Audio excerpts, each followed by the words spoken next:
This is Common Sense Radio. Straightforward and no excuses. All right. Come on now. This is the Steve Gruber Show. Call me crazy. Oh, yeah. What I said was perfectly right and spot on accurate. Boy's got a mouth like a cannon, always shooting it all. Stop. Yeah, stop. I mean, you're way off script. Got it in me. Gonna quit until it all comes out. Hey, boy! Yeah, you know, it's not cynical. It's common sense. Pay attention to me when I'm talking to you. I'm gonna rock the nation. Rock the nation. Genuine, accountable, and raw. Here is Steve Gruber. And welcome to it, my friends. It is Wednesday. Yesterday at this time, reports were just starting to trickle in about a terrorist attack in Brussels, Belgium, the heart of Europe, the heart of the Islamic terrorist movement in Europe as well. Molenbeek. Molenbeek is a suburb of Brussels that is the epicenter of terrorism, Islamic terrorism to be specific, in the heart of Europe. Today we start to sort it out, but first I will tell you that Donald Trump won in Arizona, taking all of the delegates there.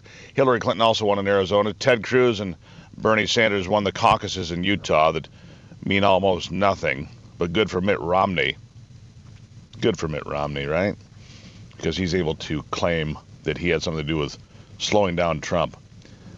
Let me tell you something. Every time there's a terrorist attack, and this time 300 maimed and murdered in Brussels, 300 more victims, a nation on the edge, but it's because of reckless foreign policy. Foreign policy from the United States where our president sticks to the idea of leading from behind. How does that look on the front page today? Leading from behind has been an abject failure for Barack Obama and this nation. And our plan to eradicate ISIS not working. The JV team just landed another solid punch to the gut of Europe, without question. You know, brothers have been linked to this attack, 3 brothers. They're all linked to the attacks in Paris as well. Pictures surfaced of these guys pushing carts on their way to kill people. ISIS claiming responsibility, of course, for this attack now. Over the weekend, Belgium captured the most wanted man in Europe, the man connected to the Paris attack, Salah Abdeslam. After one of his fingerprints was discovered in a raided apartment, they were able to take him down.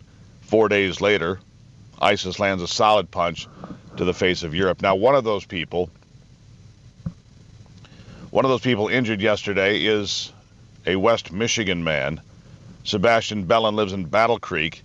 He was in Belgium on business and due to fly back to the U.S. to Michigan yesterday.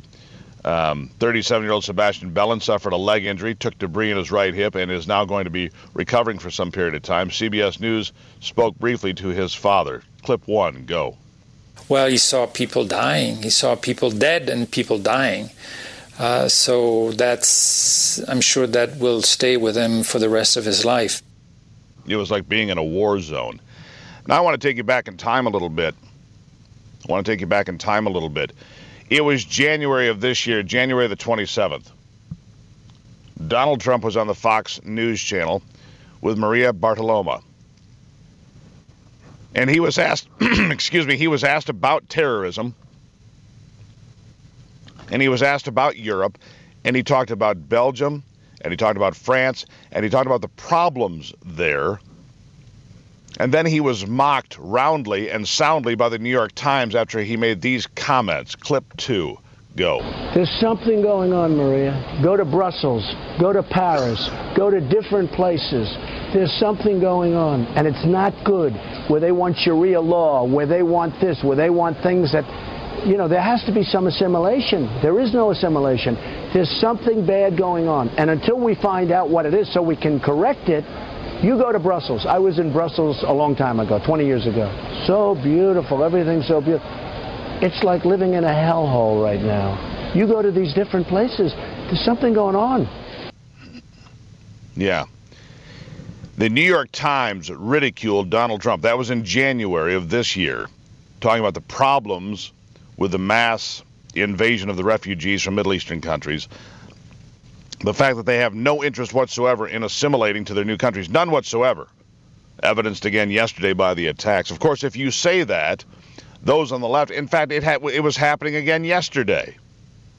As soon as these attacks had occurred, there were those on the left, commentators say, well, you know, they need more jobs and more opportunity, and it's the structure of Belgium. So it's Belgium's fault that radical Islamic terrorists come into their country with bombs strapped to their bodies and blow themselves up at airports and train stations and murder their countrymen. They actually want to blame this on the Belgians. I have an idea. Blame it on the radical Islamic terrorists. Point the finger at those that did the maiming and the murdering, the radical Islamic terrorists. They are the ones responsible for 300 people dead and wounded in the streets of Brussels, Belgium. Nobody else. So stop the nonsense. Stop the coddling of your idea. You're wrong. It is time for leadership on this matter. It is time for the United States to lead from the front. It is time for the United States to step up and coordinate with its European partners how they're going to put an end to this reign of terror, which will include strengthening the borders in Europe as well, I can assure you. Now, yesterday, after the attacks, and 2 months after Donald Trump said there were problems in Brussels, pretty obviously, he spoke to CNN's Wolf Blitzer about the attacks there. This is what he had to say yesterday. Clip 3. Go.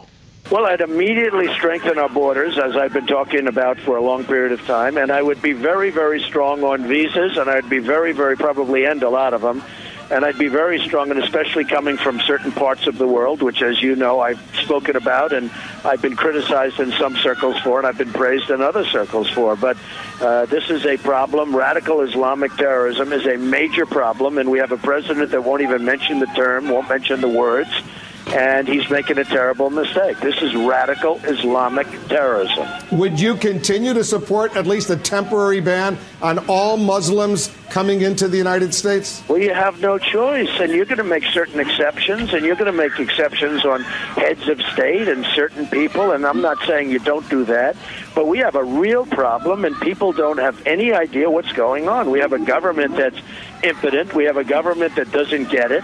But we have a real problem, Wolf, and we have a government that doesn't understand what's happening. Have you heard anything more accurate today? We have a government that is completely impotent. And we do have a government that is completely impotent in domestic policy, in foreign policy. I mean, Barack Obama sat there glad-handing with Raul Castro at a baseball game. While the blood was running in the streets of Brussels, he was leading from behind at a baseball game, enjoying time with his communist pal. It's Wednesday on the Steve Gruber Show. Take a breath. We'll be right back.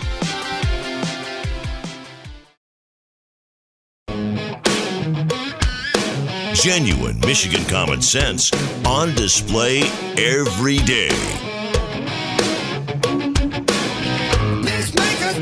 Welcome back to it. I just saw a news flash come across, an alert come across the screen here, and I am sorry. Apparently this is supposed to be a big deal, but it's embarrassing to me. And the big news is that Ted Cruz will be endorsed today by Jeb Bush.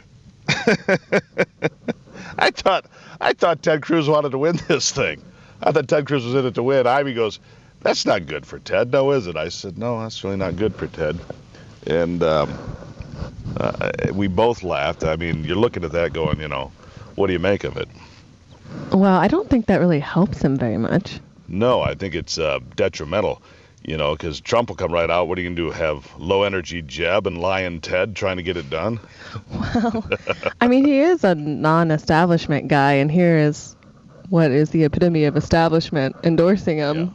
And again, I'm not, I like Ted Cruz. I do. I think he's got some great ideas. I think he has a very, he's got a tough road to get the nomination. But my bigger point is, do you want Jeb Bush's endorsement? I mean, the guy, spent $135 million and got like 14 votes. Yeah, I wouldn't want.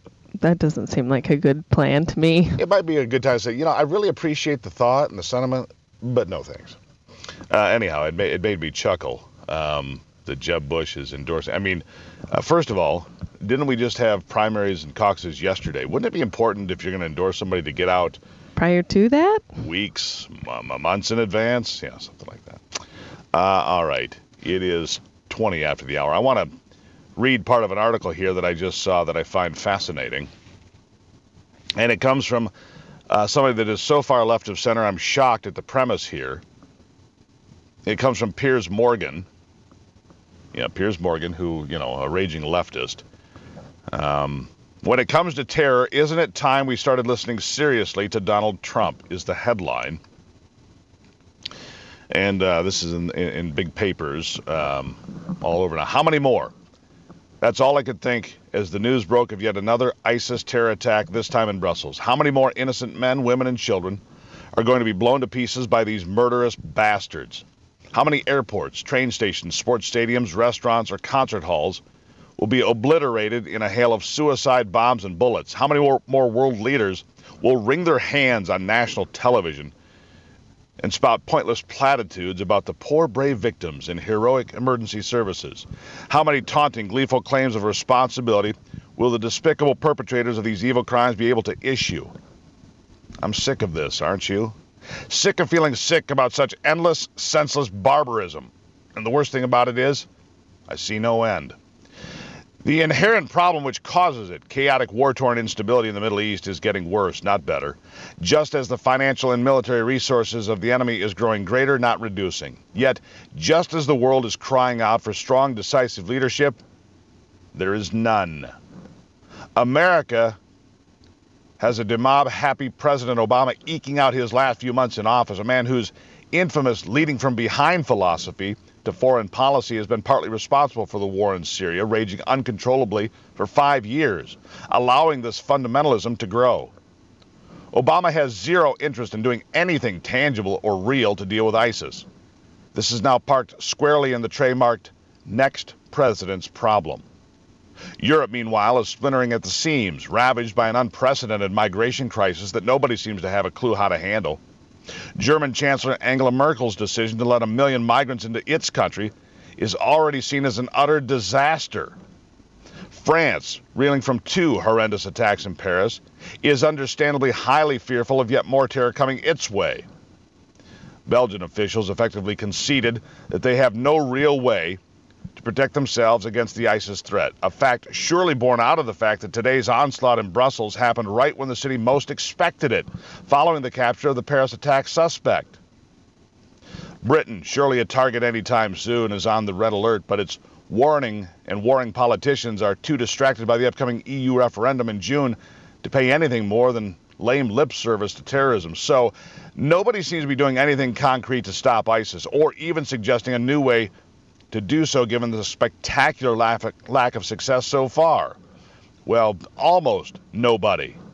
By coincidence, I had an interview scheduled with the world's most controversial man, Donald Trump, for my UK show, Good Morning Britain Today. It was set up a couple of weeks ago, but the timing was perfect. Here is one man who definitely has a plan to deal with ISIS. Several plans, in fact. The problem is that people don't like them. Well, a lot of people anyway. Trump, current frontrunner for the Republican nomination, wants to hit ISIS so hard they never recover. As he told me, you've got to take them out, and you've got to take them out harshly, and you've got to take them out fast.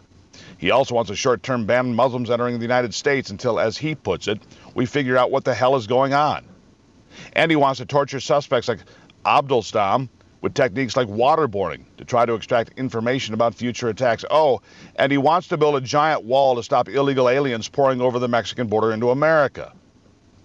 Well, Trump told me countries must tighten their borders in light of these terror attacks, especially to anyone related to an ISIS fighter in Syria.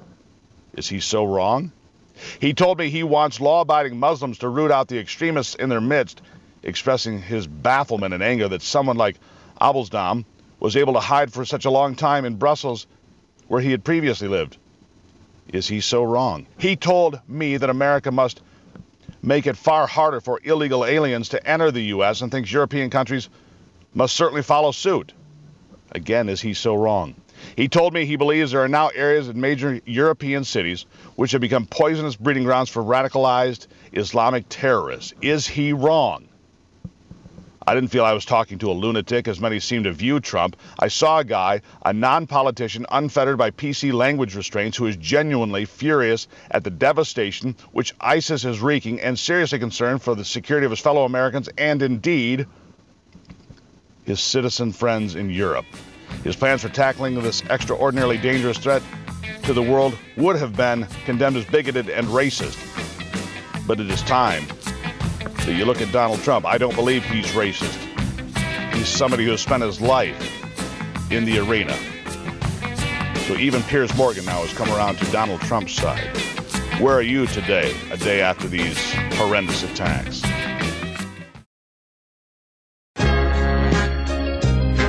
The Steve Gruber Show, American Values with Midwestern Common Sense. He's leaving on that midnight train to Georgia. And welcome back to it. It is Wednesday. Nice choice, Alex, by the way.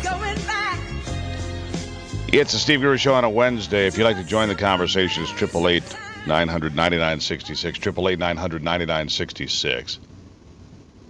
300 people maimed and murdered in Brussels this time. Europe punched again. Punched again.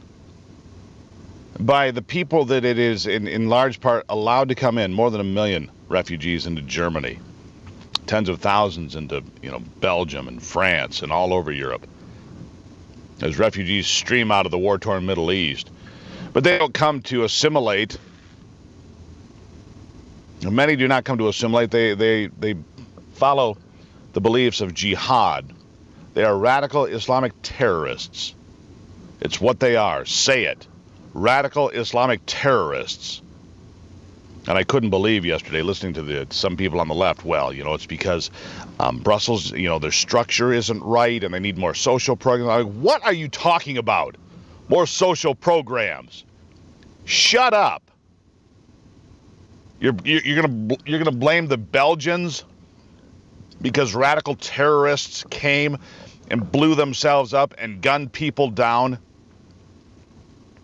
Innocent people on their way to work at 8 o'clock in the morning, heading out to an airplane or getting on the subway. You're gonna blame the Belgians for what these bloodthirsty bastards have done in the streets? Are you kidding me? Our next guest, Todd Wood, has traveled extensively in Europe and has a familiarity with what's going on. He writes for the Washington Times, and he does a post every day called The Threat Assessment, which keeps you up to speed on things like what's going on in Belgium or France or even here at home. Todd Wood, welcome back to the program. Thanks for having me back on, Steve. All right, give me your first impressions of what you've seen as far as reaction goes. How you feel about the president of the United States, eating popcorn and watching baseball with dictator Raul Castro while it's all going on. I mean, how do you feel about it? Well, I was going to say, don't worry, because our dear leader's down doing the wave with the Castro murderer, so everything's all right, Steve. Yeah. He's down there with the Che Guevara devotees. The Che Guevara devotees. And wasn't it beautiful to see our first black president in front of the giant mural of Che Guevara? A guy who said that black people were not equal to other people in the world. Isn't that touching? Yeah, but your average millennial doesn't know that, so I'm trying to educate who I can. Yeah, about the attacks. Let's start in Brussels. Let's start in Brussels with what you make of this. Is this going to be a turning point finally for the Europeans to wake up? What's it going to take?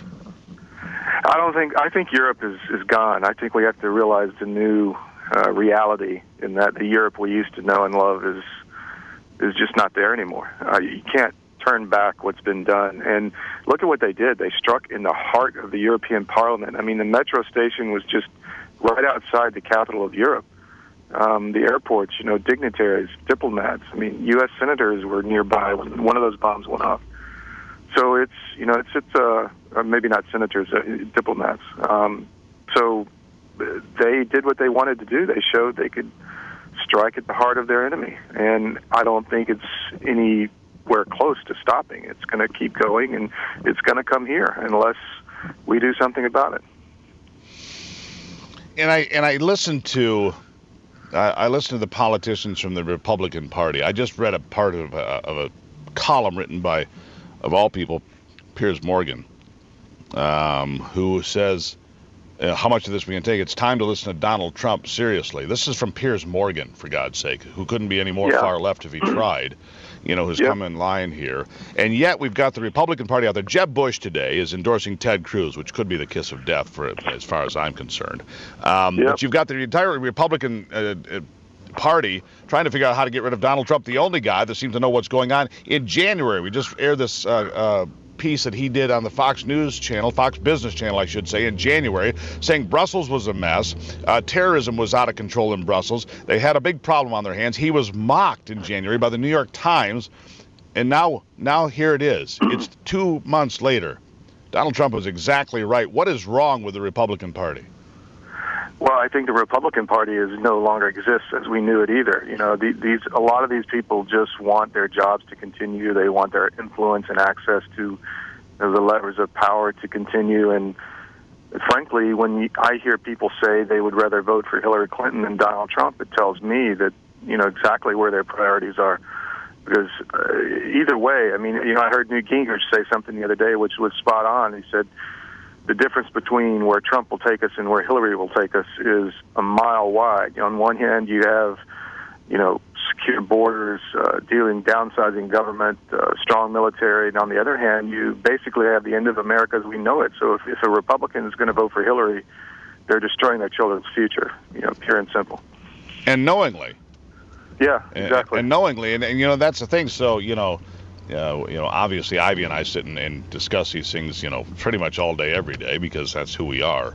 But you have to ask yourself, what are the real priorities of people that want to consider the idea of running a third-party candidate if Donald Trump is the candidate for the Republicans? Republican leadership people, part of the establishment, if you will, have this notion that they'll run a third-party candidate. And then it comes right back to what you said. What are their priorities? Is it dealing with Islamic terrorism? Wouldn't seem so. Is it dealing with domestic problems in America? Wouldn't seem so. It would seem that they are bending to the cash. It's about money at that point. What else could it possibly be about? Yeah, money and influence and power.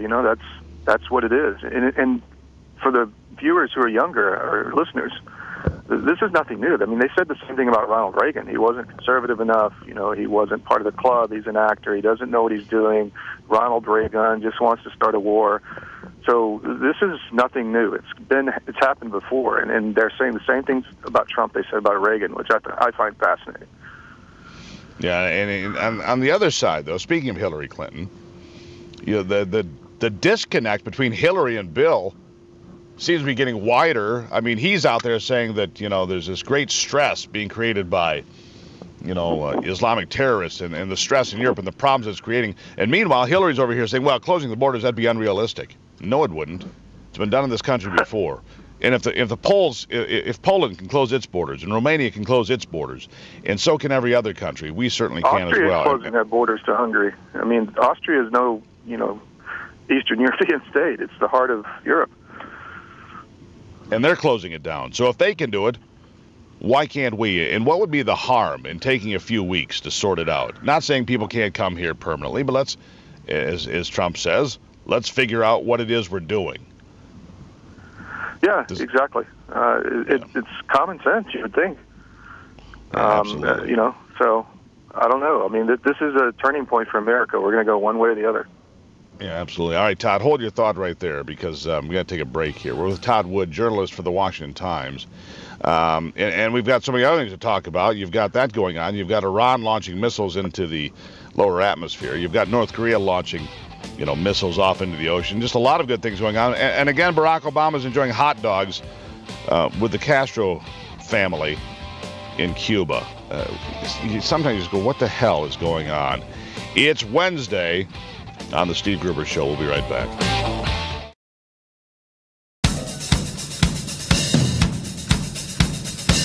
Keeping you in touch with Michigan and the world.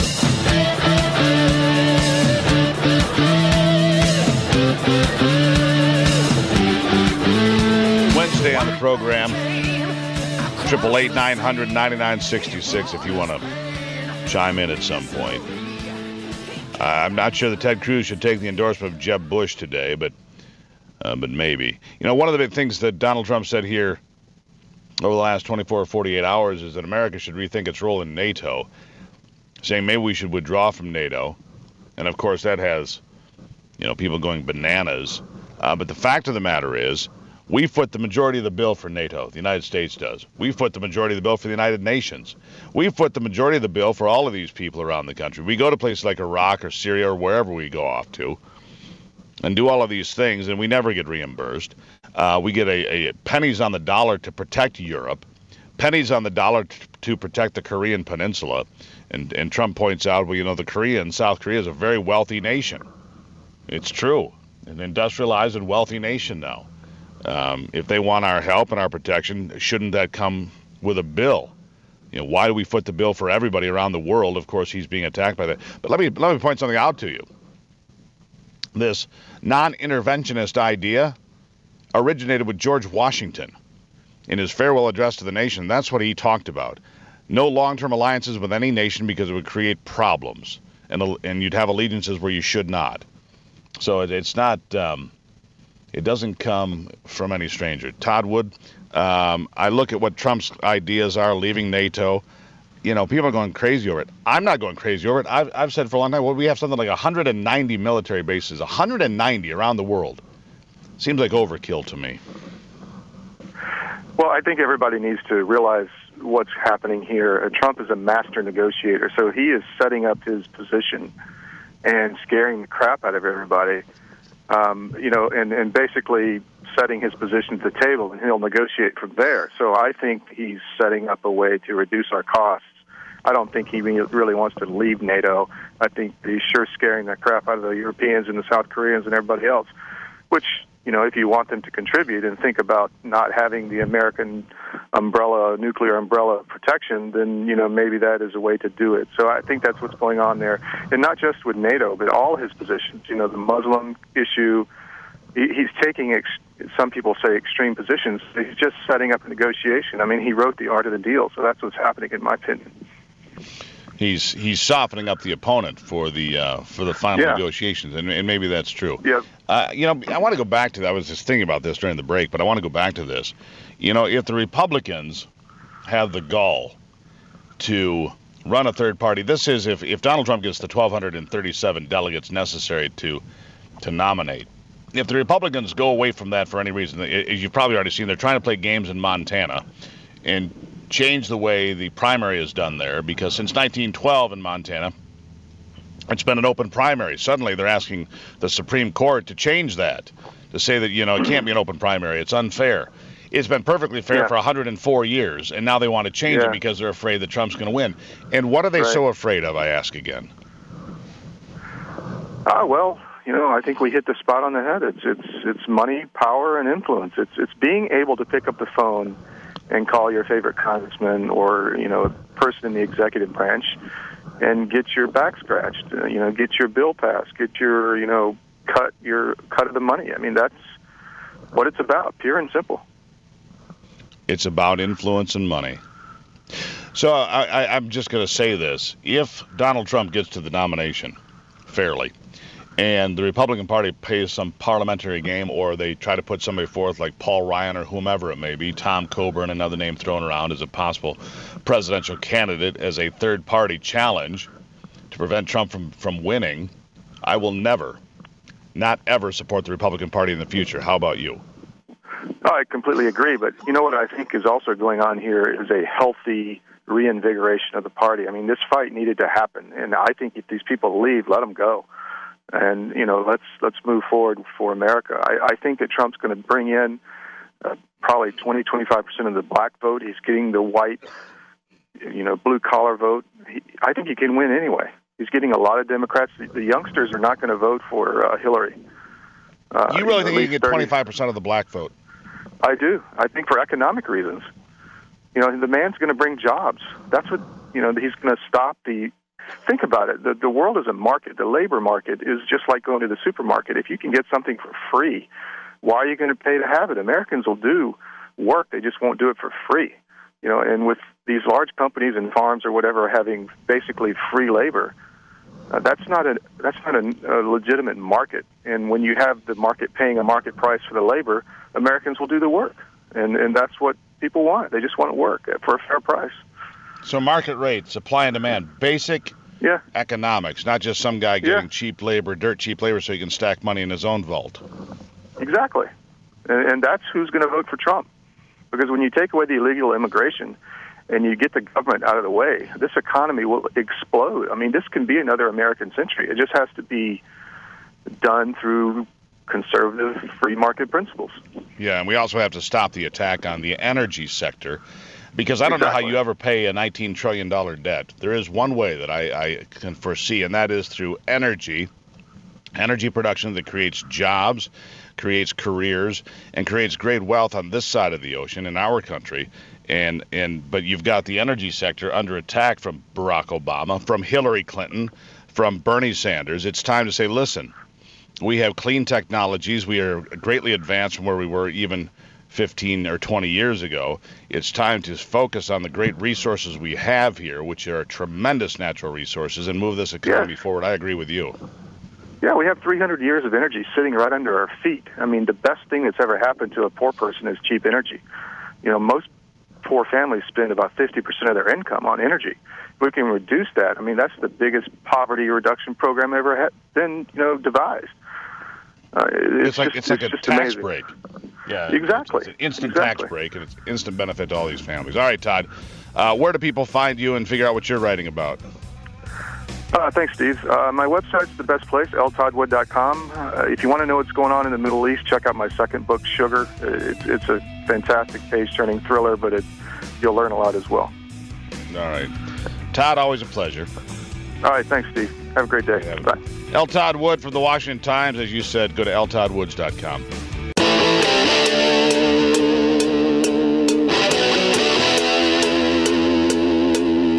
This is Common Sense Radio. Straightforward and no excuses. All right. Come on now. This is the Steve Gruber Show. Call me crazy. Oh, yeah. What I said was perfectly right and spot on accurate. Boy's got a mouth like a cannon, always shooting it off. Stop. Yeah, stop. I mean, you're way off script. Got it in me. Gonna quit until it all comes out. Hey, boy! Yeah, it's not cynical. It's common sense. Pay attention to me when I'm talking to you. I'm gonna rock the nation. Rock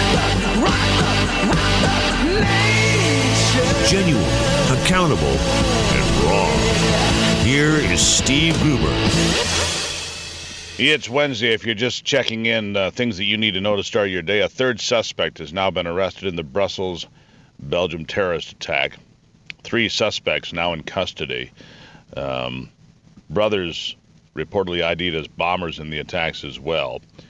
But several suspects in custody. At least 34 dead, the latest count. Something like 250 more wounded, maimed. So 300 maimed and murdered by Islamic terrorists. How many more? How much more of this are we going to take? Well, that's the question. Also, you need to know today that in the Tuesday primaries, Donald Trump won Arizona, as did Hillary Clinton. In Utah, Ted Cruz and Bernie Sanders came out on top. It's a caucus, not nearly as important. But Donald Trump gets the winner-take-all primary in Arizona, adding to his lead. He took something like 49% of the vote. Cruz had 20-something, and John Kasich had 10%. John Kasich needs to leave the race. John Kasich, who I at one time thought was a decent individual, is mucking up the works. I'm not sure who he works for or what his intention is, but he needs to go. All right, so back to the terrorist attacks in Brussels, Belgium, the latest punch to the core of Europe. One of the people injured in that attack lives right here in West Michigan.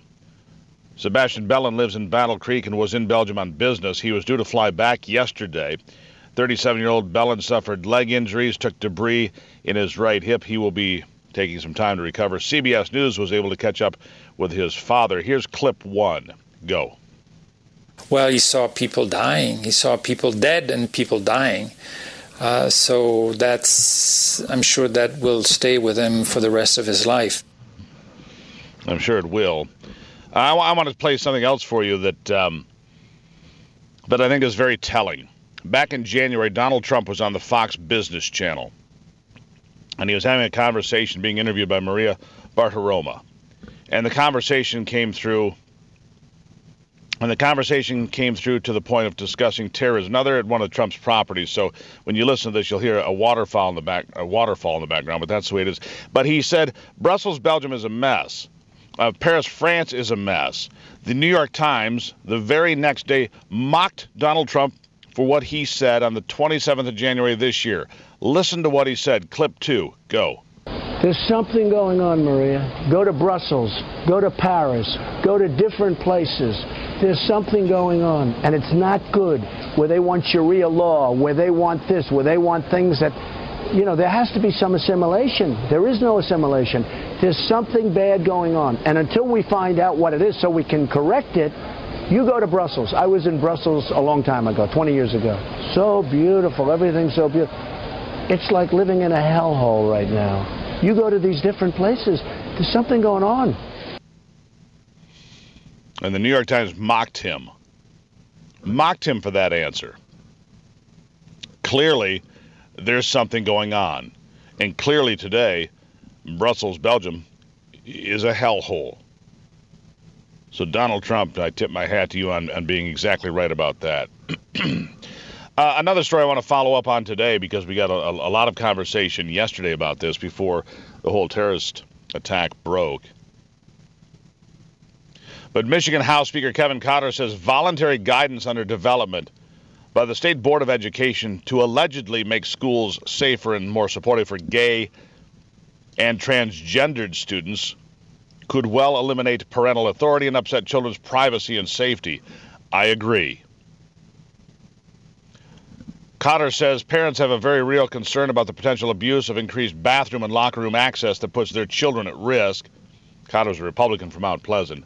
He says they have very real concerns about allowing their children to officially change their name or their gender without parental input at all, without parental approval. And in fact, if you read the guidelines, suggestions put forth by the Michigan State Board of Education, little Johnny could go off to school, and there's no age involved here. He could go off to school as a first or second grader and say, I think I'm a girl. So Johnny gets to be called Jenny at school, and the school wouldn't tell their parents. Jenny would become Johnny on the way home on the school bus. I know it's confusing.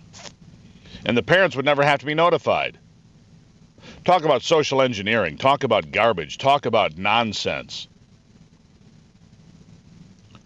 Now, I'm picking some of this up from MLive. Of course, they're cheerleading this whole thing. MLive is, of course.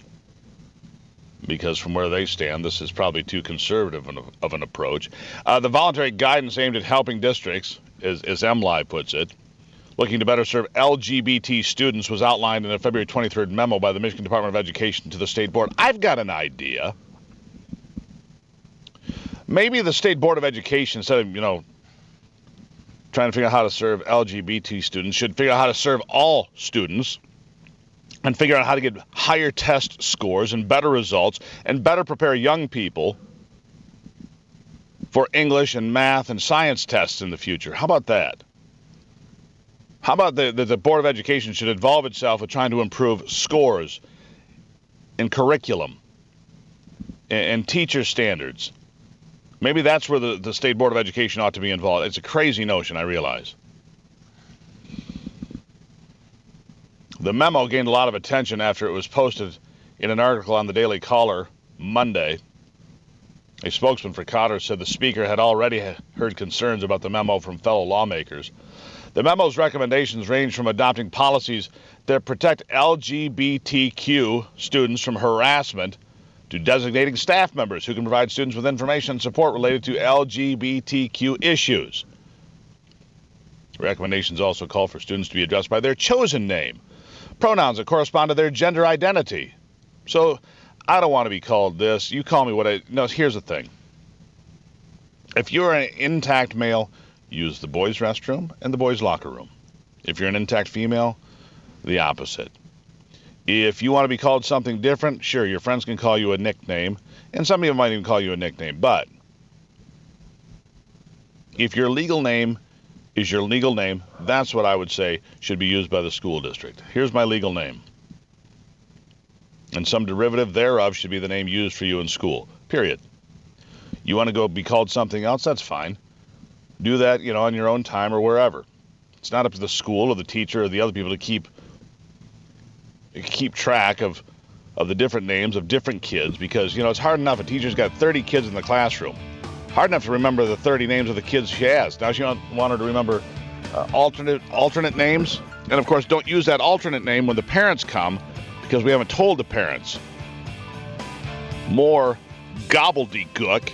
Focus on reading, writing, and arithmetic. How about that for a change? 14 after on the Steve Gruber Show.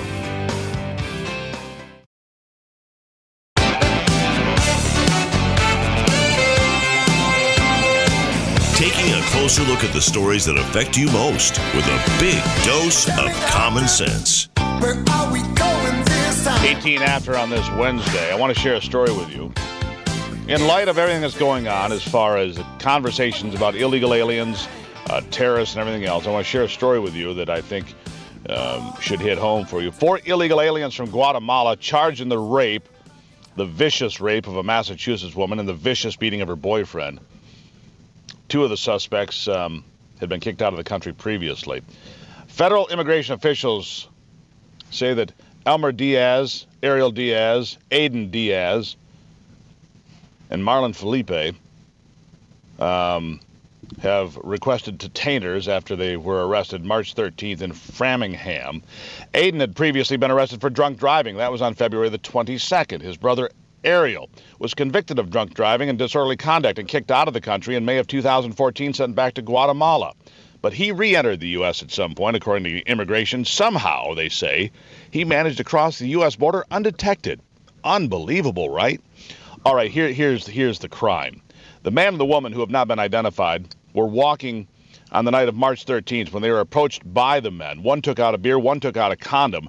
Then they grabbed the woman, dragged her into a nearby apartment. He was dragged in there as well. They began carrying her there. Ariel, Elmer, Joaquin, they all allegedly raped the woman, sexual assault. And Ariel Diaz said to the man, "I'm going to carve you up and rape your girl," which apparently they were in the process of doing. But at that point, somehow the boyfriend smashed Diaz in the face with a beer bottle, and the two were able to escape. Just a brutal, horrible attack, bloody attack, these two recovering.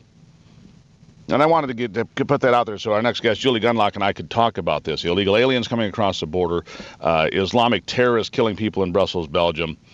And the only person that's really addressing this, in my estimation, is Donald Trump. Julie, welcome back. Julie, how are you doing? I'm doing good. Thanks for having me. Good to have you.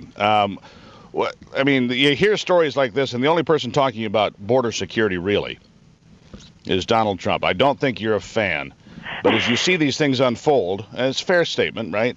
Yeah. No, look, I agree with you on this. I agree with you, and you're right on that Donald Trump is the only one who seems to be giving the American public a path forward, and I may not agree with that path, and many don't.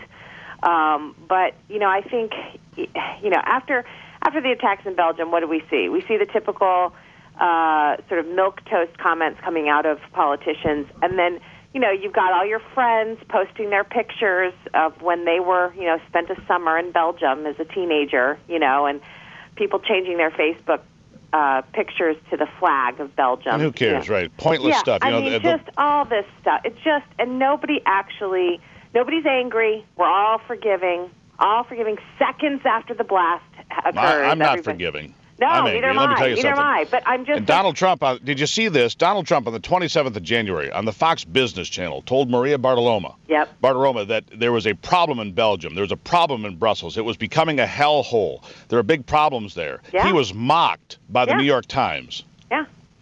No, I agree. And you know, you've got other leaders. Tony Blair has really been coming out lately and saying, look, this multiculturalism, we have set ourselves up for this. We've got to stop being so afraid of being accused, of being insensitive, and really look at what's happening in these countries. I mean, you know, Angela Merkel, I mean, she's invited millions. A million plus. And there's more expected this year. It's not stopping this flow of immigrants. It is the suicide of Europe. So, you know, And it will be the suicide of America unless we wake up. And again, I just read a piece by Piers Morgan, who interviewed Donald Trump yesterday, had been set 2 weeks in advance, said, I agree with Donald Trump. Yeah, I know. Piers Morgan, for God's sake. I know. And then you've got Hillary out there. Hillary saying... So where are you? Hold on, Gunlock. You're not off the hook here.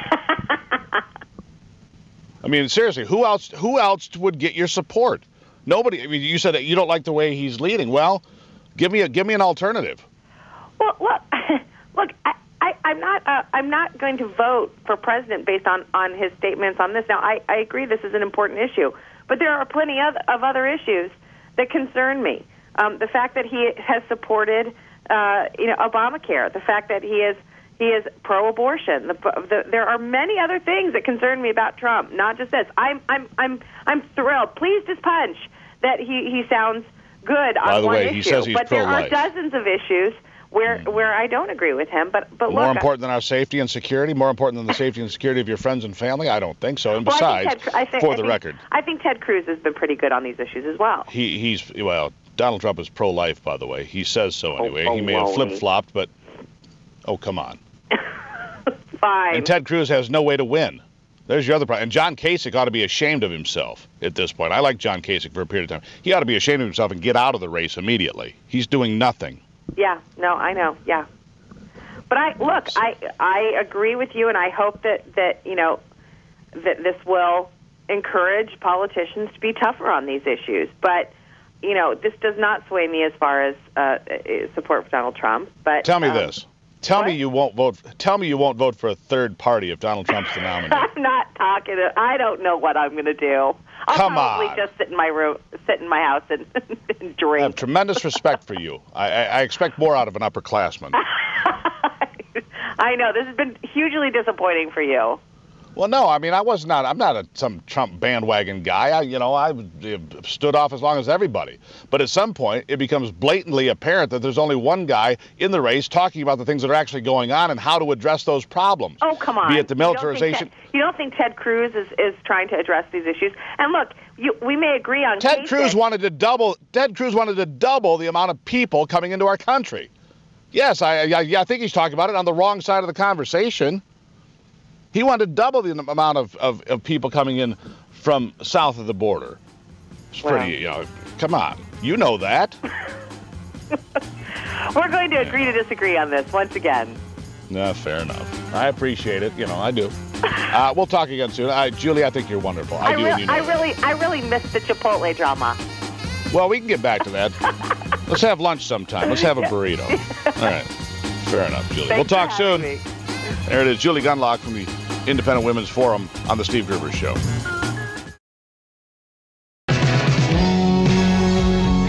Getting your day started with news from around the state and around the world.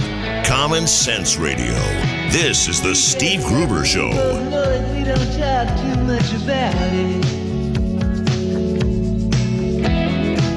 Ain't no real big secret, all the same. Somehow we get around it. All right, welcome back to it. We're going to take a departure now. Take a departure now from where we've been on terrorism and border security and so forth. We'll get back to the state Board of Education controversy that is hot and on fire, I can tell you that.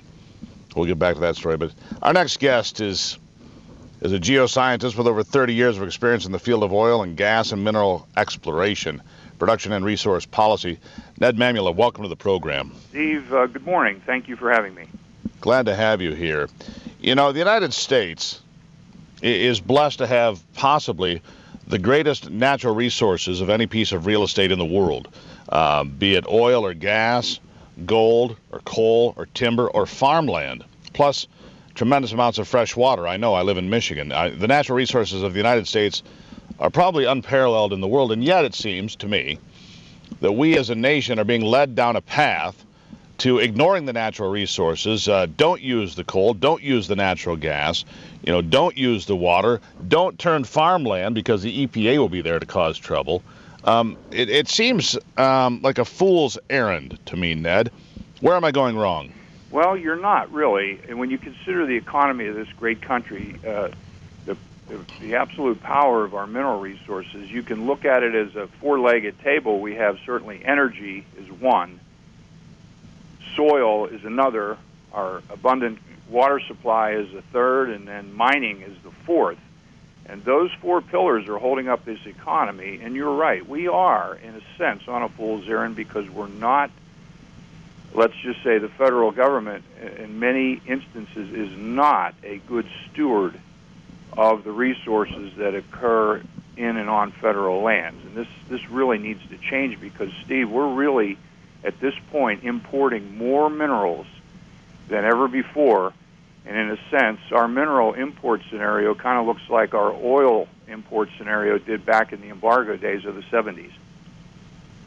Explain what you mean by that. Elaborate for our listeners so they have a better handle on how this is developing. Well, there are three major causes that are putting pressure on our U.S. mining industry. First of all, we have environmental issue rules, regulations, and lawsuits, and land use limitations. And that really increased the cost of mining because it increased the cost of litigation, and it involves project delays, which also increase costs. So, and in addition to that, certain lands are off limits to mining, and the deposits are where they are, Steve. So if the land is off limit, the deposit goes with it. So that's a problem. The other problem is federal land withdrawals. Sometimes the government will pull land, hundreds of thousands, maybe tens of millions of acres, and put it away permanently where we cannot access those mineral resources on that land. And if that wilderness, you're referring to wilderness designation. When the federal government comes along and makes a designated wilderness area, you can't even drive a motor vehicle on the property. You can't take a modern piece of equipment on it. You can ride horses, you can walk. That's pretty much what you're allowed to do with wilderness in this country. And it's interesting. I'll give you something that I know that happened in about the time of Bill Clinton's re-election campaign in 1996. He designated a large swath of Wyoming as permanent wilderness. Right. Now, it happened to have at the time the largest coal deposit known in the United States. And strangely enough, at that very time, he also took a massive donation from the nation of Indonesia that had the second largest coal deposit known in the world.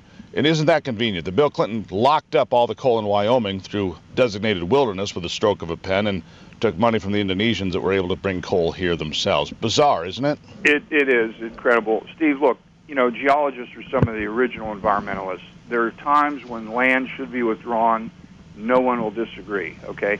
But in a case like you just described, and in some of the federal land withdrawals that I'm familiar with, it's just not a good idea, especially when the land's withdrawn without proper mineral inventory. We essentially don't know what our bank balance is, if you will. We don't know how many minerals we have if the land's withdrawn and it's never mapped.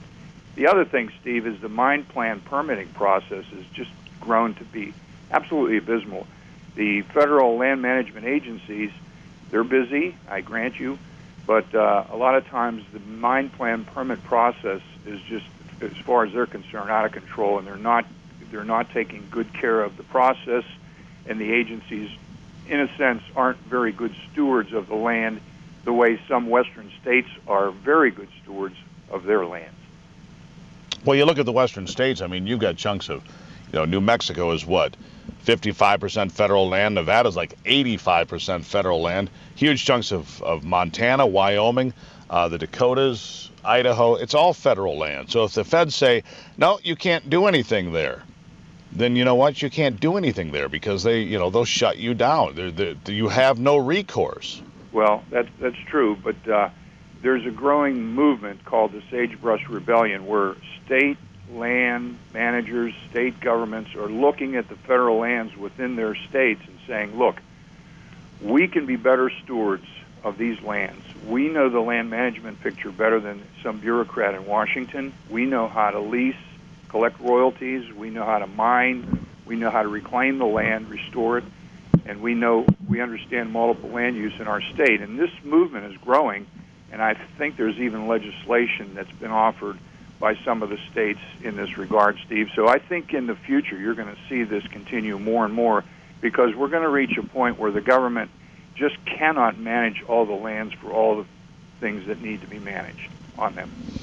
Yeah, there is management, but it's called multi-use land. That was the approach that was, I thought, successful for many years, and certainly in the Western United States, which means you could ride your quad, or you could go horseback riding, or with the proper permitting, there could be, timber operations or mining operations. But you have to have a reclamation plan as well, which is all perfectly appropriate. If you have a mine, you have to have a reclamation plan so that when you're done mining, you return the land to the best of your ability to where it started. Same thing with timbering. You plant trees behind you, just like Georgia Pacific does. They go behind when they timber, and they plant trees, a lot more than they ever cut. And that's all responsible stewardship of the land. Would you not agree? No, that's exactly right. And look, in defense of some of the federal land management agencies, they have regs for mining plan permit. They also have reclamation plans, and these plans go into effect, and they're very carefully carried out by the mining industry. But where the problem comes in, Steve, is on the front end, where you have environmental issue lawsuits that tie things up before we even get into the permitting process. And so, as I said a minute ago, it puts pressure on mining industry, and we have to turn to foreign countries for the source of strategic and critical minerals. And you can probably guess who we're importing them from. And it's the same players: China, Russia, of course, Australia and Canada are allies, but also from Peru, South America. So we're importing minerals because we cannot access minerals up on federal lands because of the environmental constraints placed upon mining companies. Fair enough. A good conversation to continue in the future, Ned, and I appreciate you bringing so much light and information. Steve, thank you very much. I appreciate it, and it's a very important topic, mining and minerals. There you go. Ned Mamula, senior geoscientist, over 30 years of experience, right here on The Steve Gruber Show.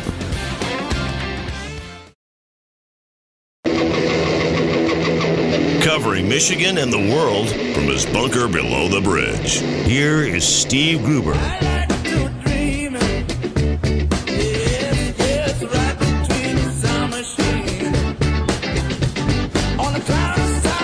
All right, it's Wednesday. We'll get the latest on the carnage in Brussels at the top of the hour.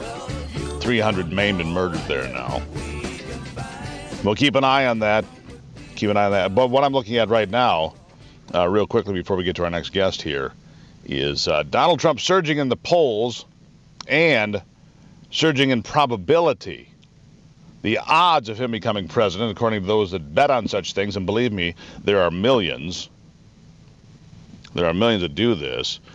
Donald Trump is almost up even with Hillary Clinton now. The odds of him becoming president, and these people get this stuff right, is becoming much, much higher.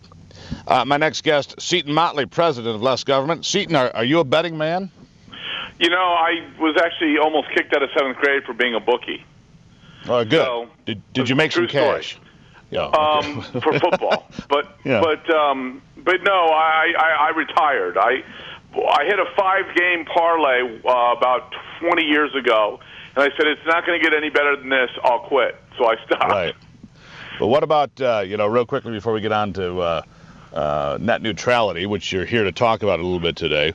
What do you think about the odds of Donald Trump becoming president? That would be a bet I wish I'd made, because I've been saying since his announcement speech when he mentioned illegal immigration that he would win the presidency. And if I put money down in June, that's too bad. That'd have been a nice chunk of change. Okay, anyway, yes, I wish I had. Yeah, so it is. Let's talk about net neutrality and Facebook. And first of all, explain to our listeners what net neutrality is. It's socialism for the internet. It guarantees everyone equal amounts of nothing. What they're trying to do is outlaw, and they have outlawed several basic fundamental free market tenets on the internet. For example, speaking of Amazon, when you order from Amazon, they ship it to you for free, right? Which means they pay the postage, so you don't have to. If you call an 800 number to talk to Amazon, they pay the phone company, so you don't have to. On the internet, they have outlawed a company paying for the bandwidth to deliver their website or their products to you, so you don't have to. They've outlawed that. And that makes it a much more expensive procedure for the end user, and the end user is a fancy word for us. Fancy. So, okay. So, net neutrality then, what does it do to the average person using the internet? Like me, I spend half my life on the internet, it seems, studying, researching, but for what I do, I read, 15 different websites a day to make sure I have all the information about the stories that are breaking, things that are going on. I'm sure you do a lot of the same things. Yes, sir.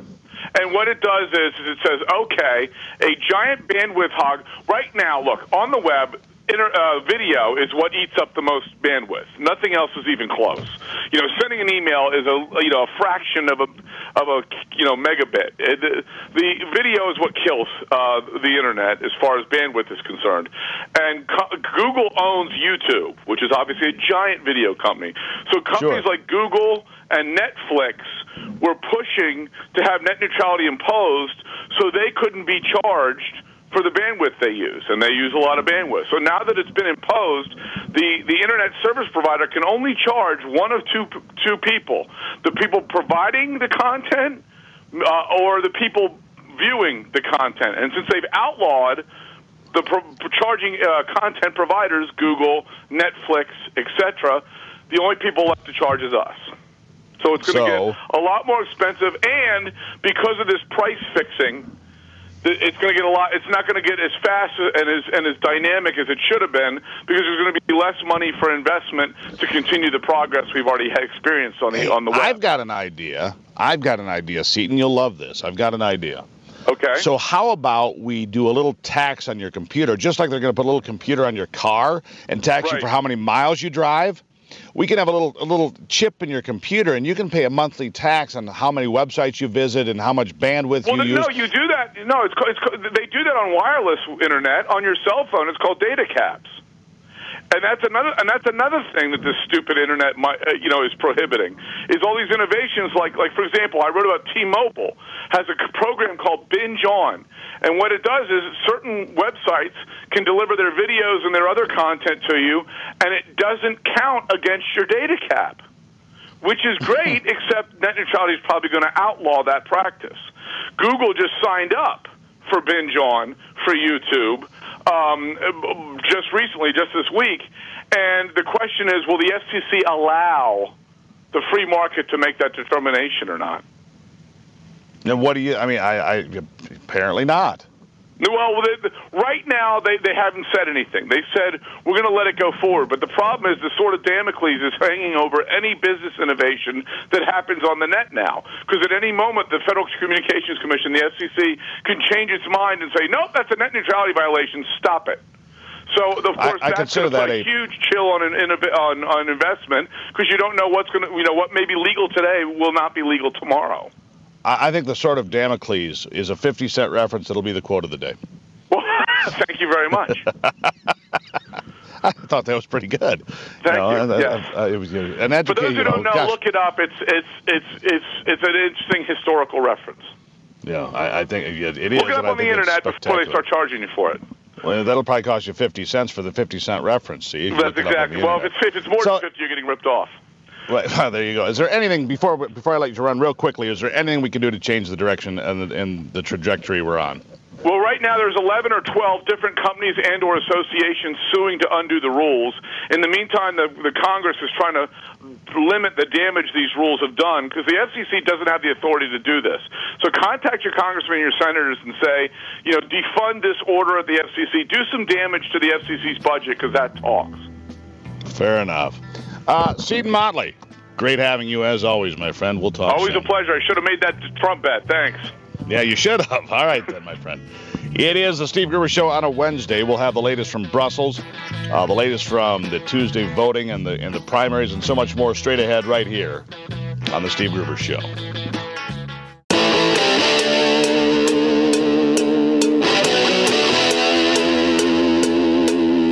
This is Common Sense Radio. Straightforward and no excuses. All right. Come on now. This is the Steve Gruber Show. Call me crazy. Oh, yeah. What I said was perfectly right and spot on accurate. Boy's got a mouth like a cannon, always shooting it all. Stop. Yeah, stop. I mean, you're way off script. Got it in me. Gonna quit until it all comes out.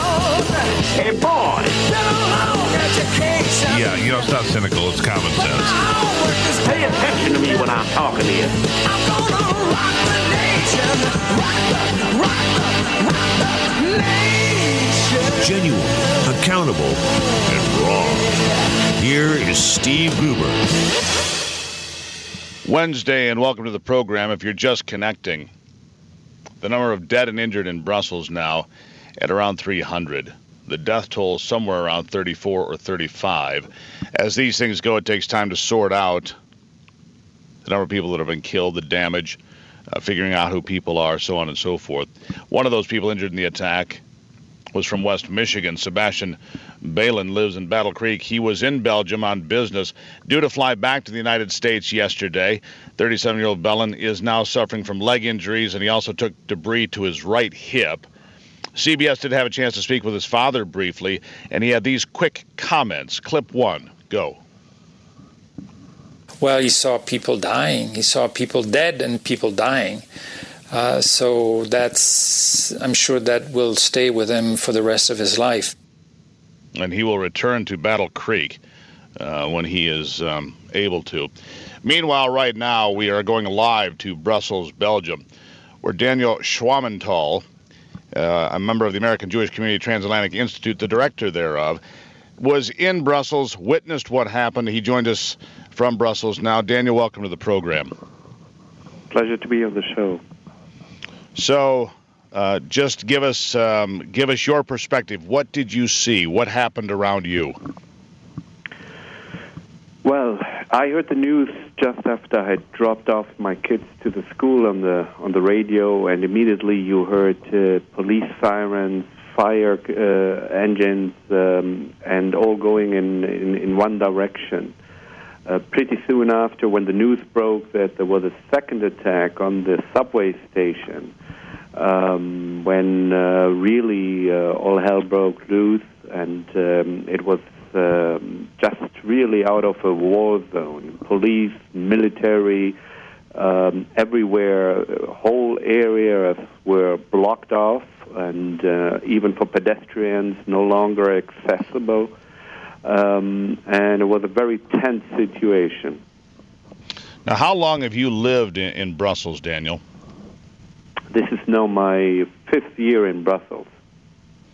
So just for our listeners, have you seen changes in Brussels? Have you seen problems with the community, the Islamic community specifically, where this originated from? ISIS, of course, taking credit for this attack. Have you seen changes in this city that have you concerned, other than the obvious terrorist attack yesterday? Already, since certainly the attacks in Paris, and already a year earlier when there were the first Paris attacks on the Charlie Hebdo and the Jewish supermarket, the Belgian government decided to put the military on the streets of Brussels.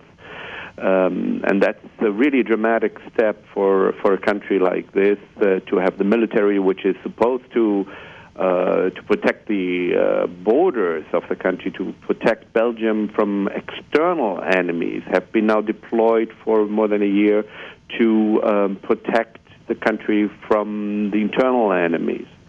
And so this is really a dramatic change for the country. There's on a much higher security alert.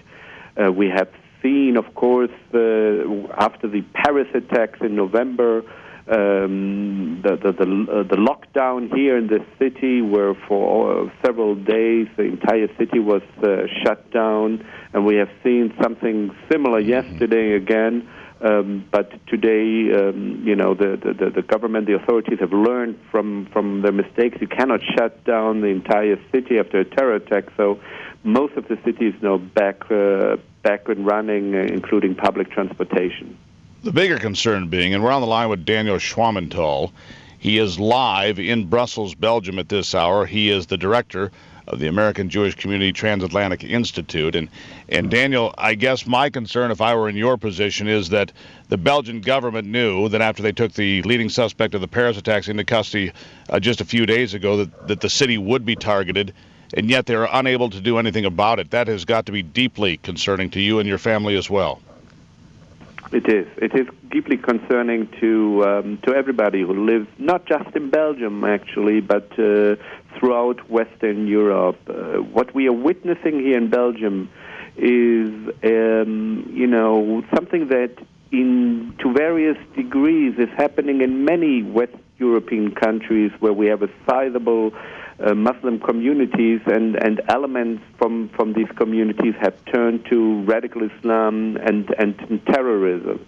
At the moment, the focus is on Brussels, and many things, the development of parallel societies, the radicalization of elements of the Muslim community are particularly intense and deep here in Belgium.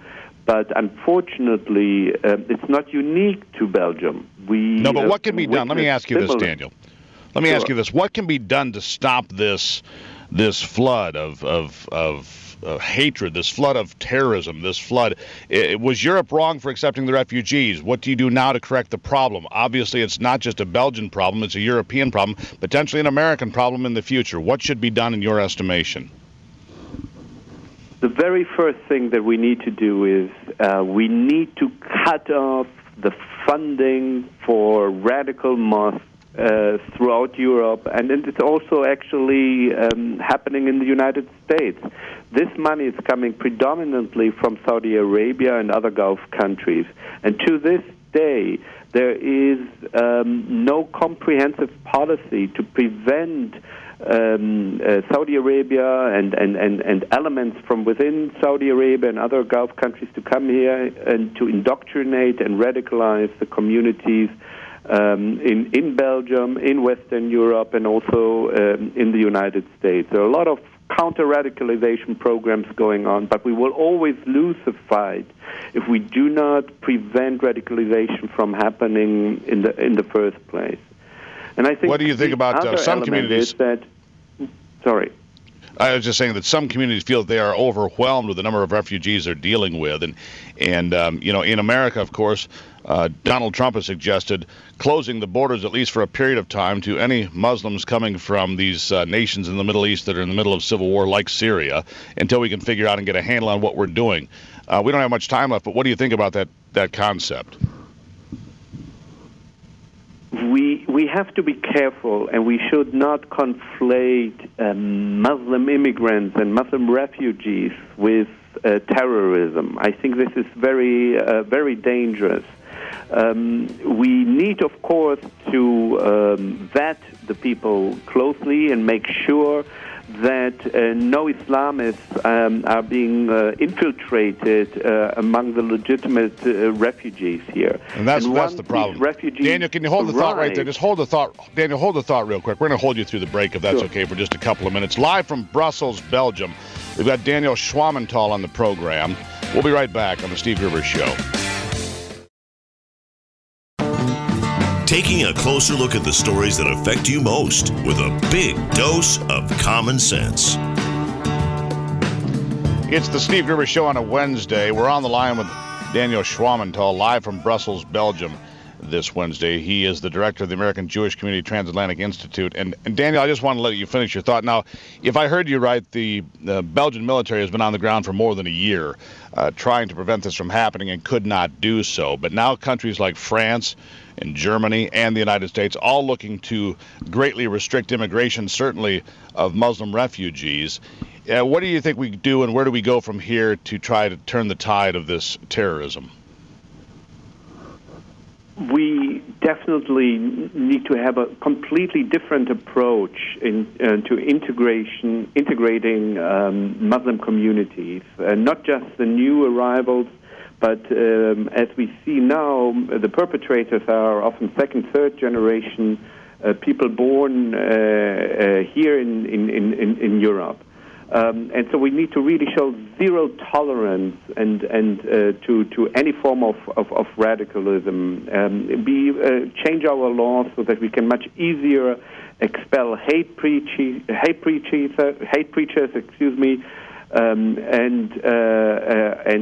prevent the funding of these mosques.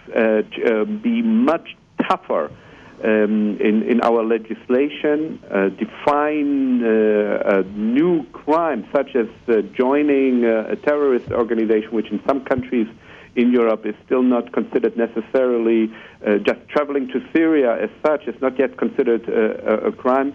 We really need to find a whole new balance between our very traditional approach, the sort of more criminal law approach, and what it really means to fight terrorism and the radical ideology that fuels it. Okay. Well, Daniel, we're going to leave it right there. I greatly appreciate you taking the time. Daniel Schwammenthal from the American Jewish Community Transatlantic Institute. I appreciate your time in joining us from Brussels.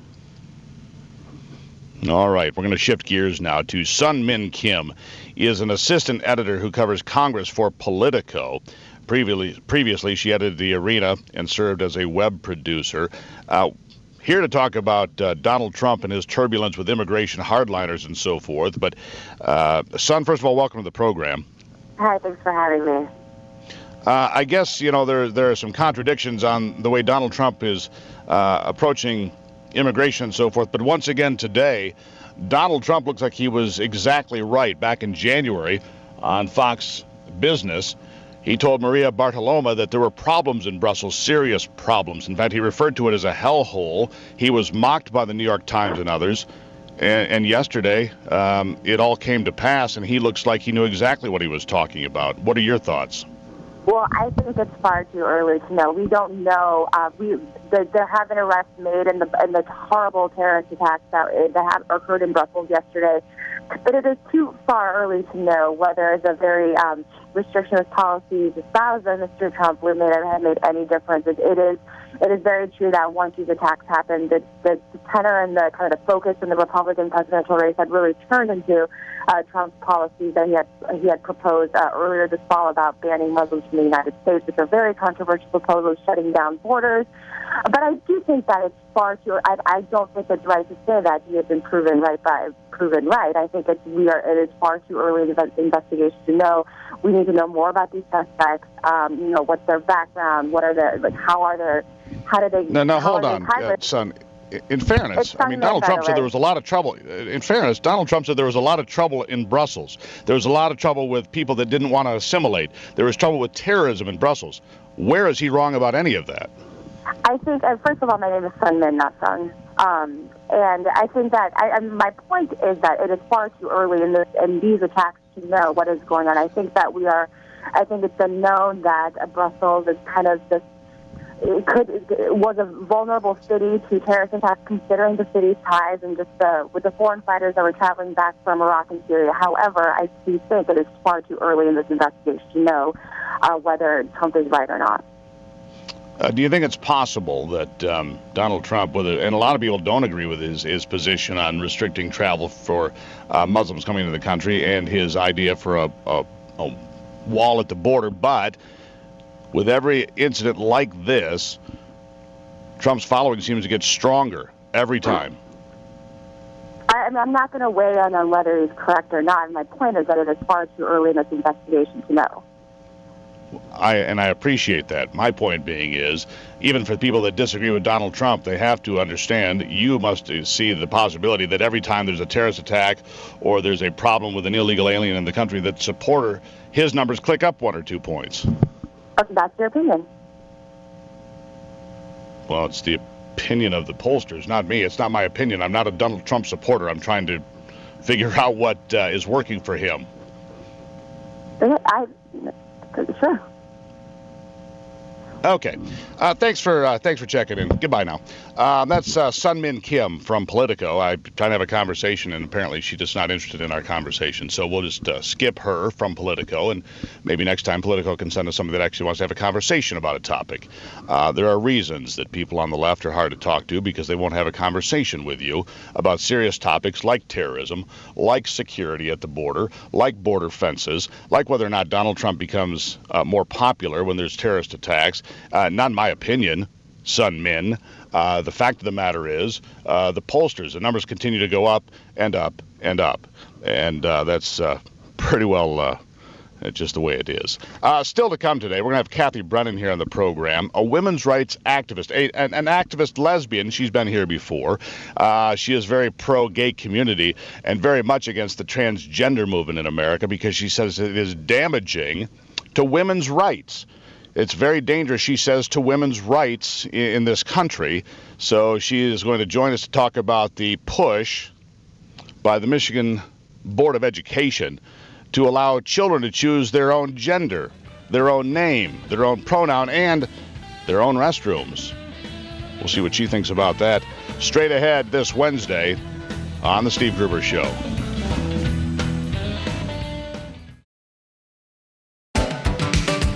Delivering Michigan common sense with a big dose of truth and honesty.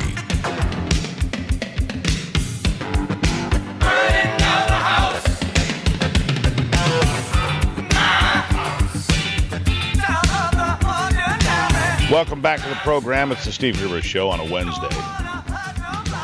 If at any point you want to join the conversation, do so at 888-900-9966, 888-900-9966. My next guest has been with us a few times. The first time took a little coaxing to encourage her to come on the program with me, but it's been pretty good ever since. I'd say it's safe to say Cathy Brennan and I are becoming friends along the way. She is a women's rights activist, an outspoken lesbian, frankly, who speaks on gay rights and has been an outspoken member of that community and women's rights for many years.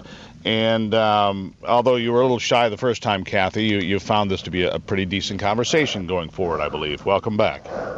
Thanks, Steve. Yeah, it's always a good conversation.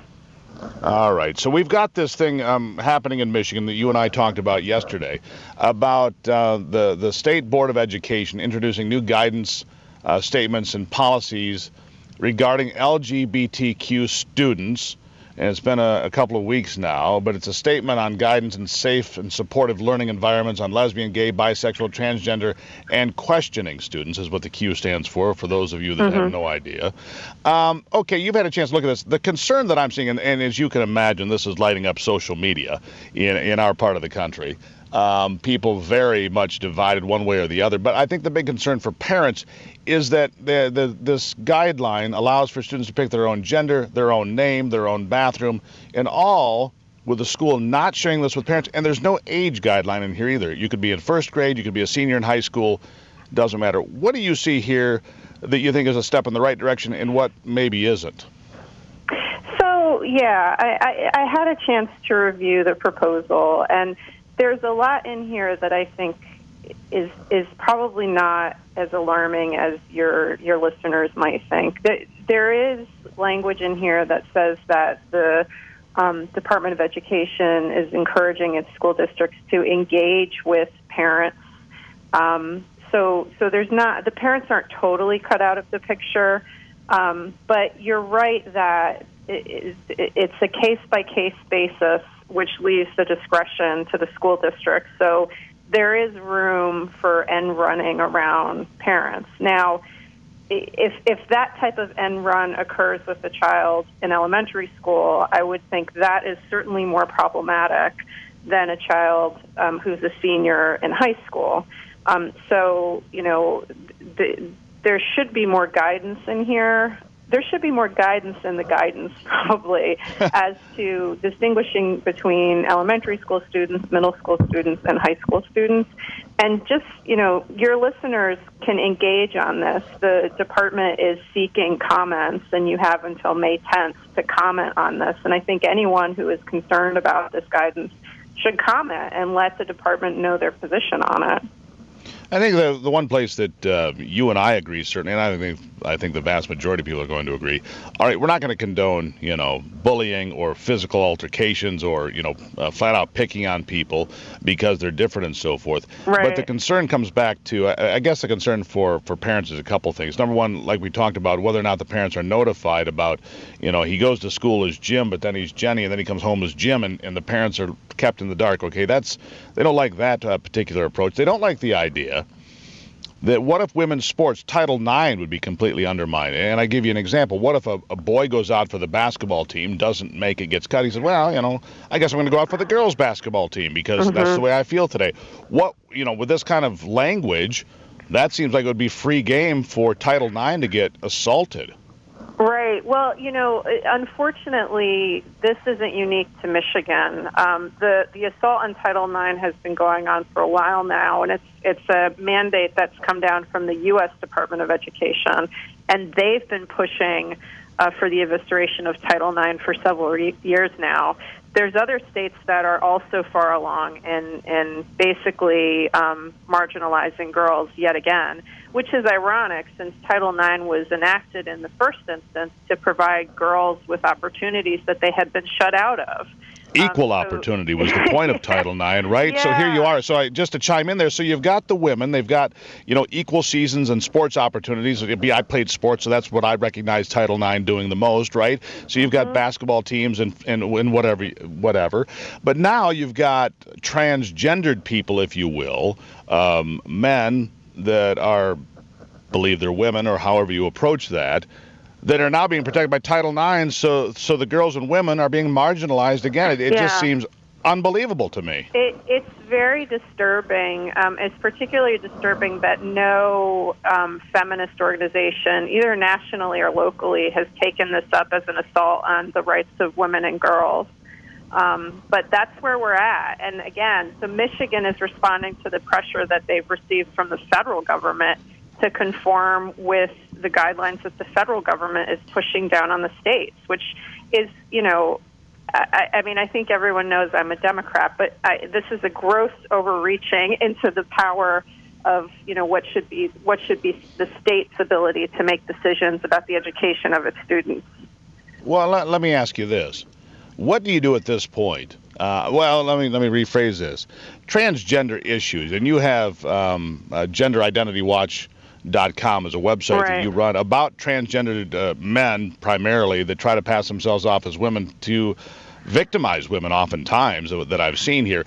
Is transgendered men transitioning to women, is that the biggest threat to women's rights today that's out there?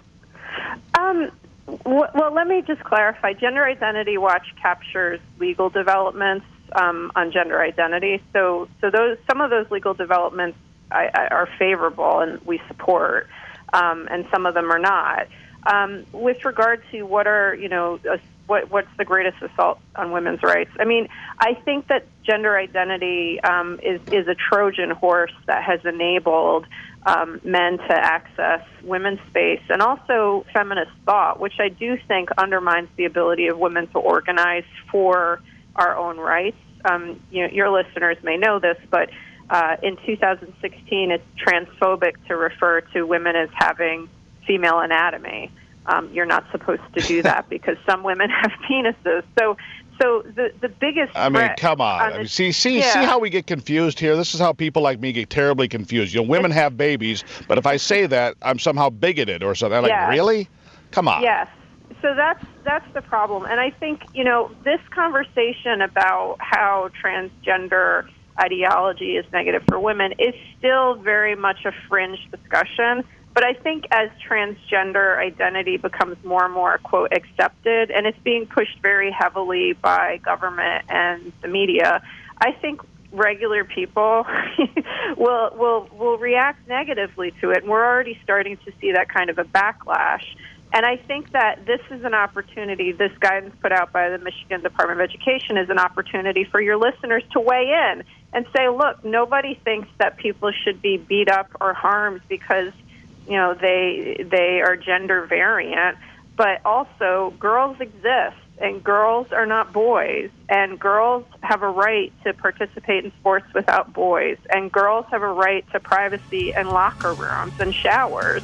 Like, these things should be reasonable, but the left, which, you know, God help me, I consider myself part of, has made, you know, great hay out of painting anyone who says these things as a bigot. Yeah. Cathy Brennan, I appreciate it. You bring a great bit of light to this every time. Thank you so much. You're welcome.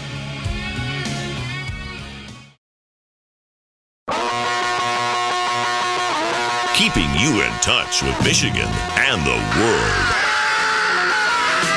Say you want a revolution. Well, you know, we all want to change the world. Getting back to it now, you know, leading from behind.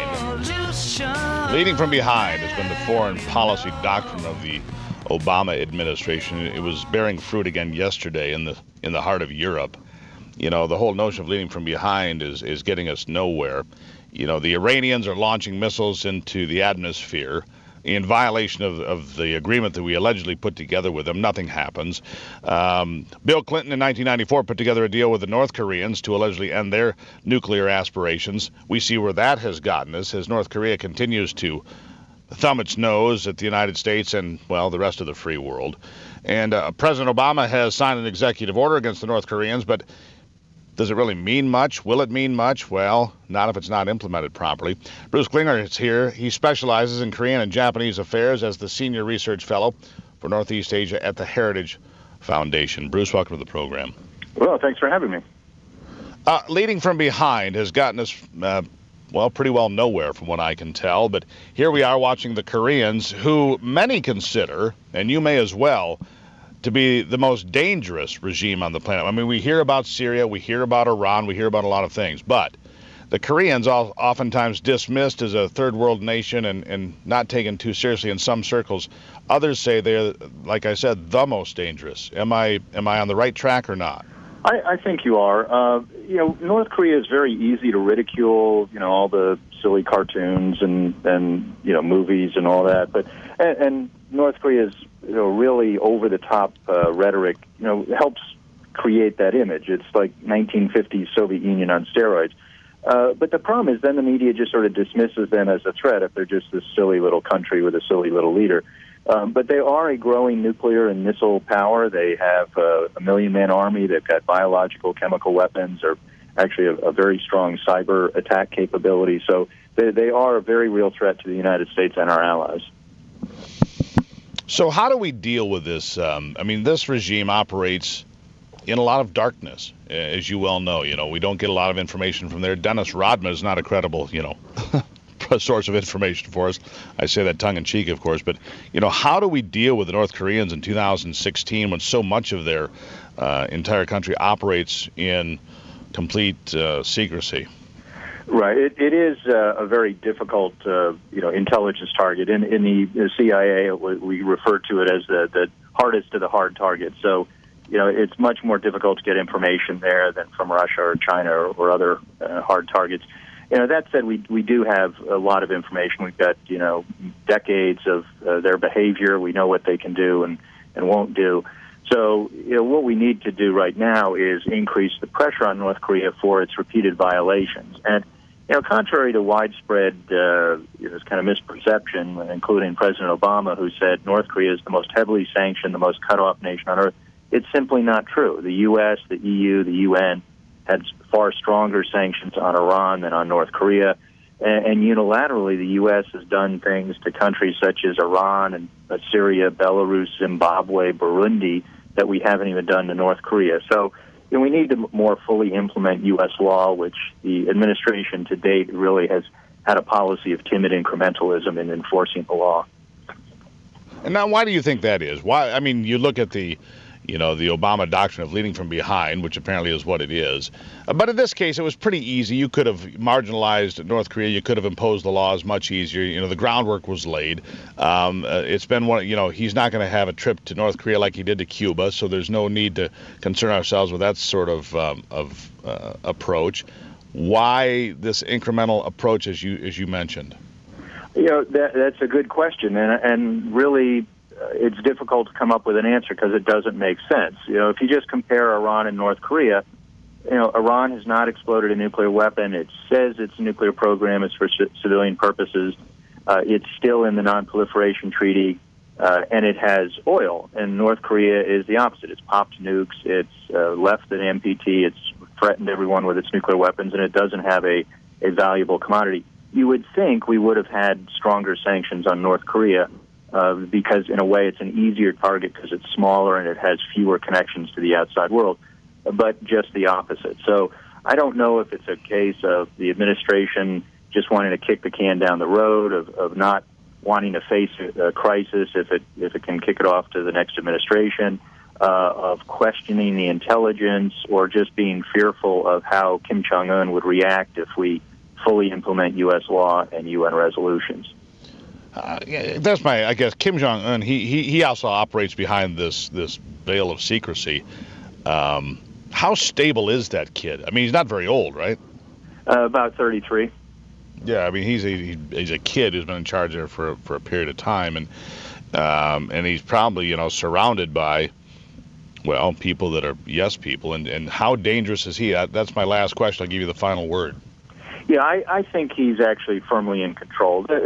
Experts will debate that, but I think obviously the longer he's in control, the longer it shows that he has firm control. So, all these purges that we've seen, I think, are more a sign of someone who's confident, who feels he can go after even the senior-most leadership, as opposed to others argue he's embattled, he's desperately trying to fight off purges and coups, but I think he is in control, which shows he's got the last say on the North Korean policy. So what North Korea is doing is the result of Kim's decisions, not some factional infighting amongst softliners and hardliners, as some people assert.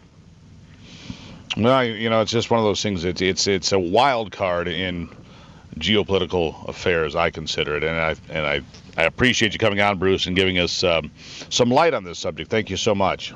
Oh, my pleasure. Thanks for having me.